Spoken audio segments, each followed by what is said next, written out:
ये महिंद्रा स्कॉर्पियो सादे पंप वाली रोटरी पंप है। इसमें सादे नोजल है। ये इसके नोजल सादे वाले का पंप का टाइमिंग जो है,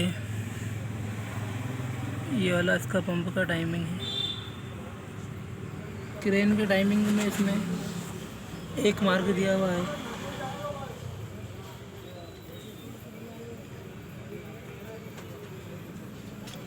दो काली वाली कड़ी के जो बीच में है सिल्वर वाली, उसका निशान है।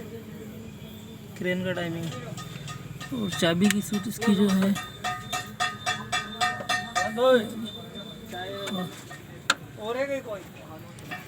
और ये इसका केम का टाइमिंग। केम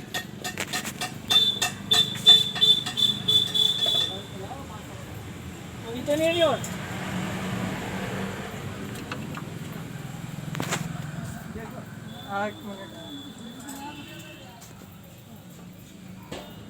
रखे तुम्हारे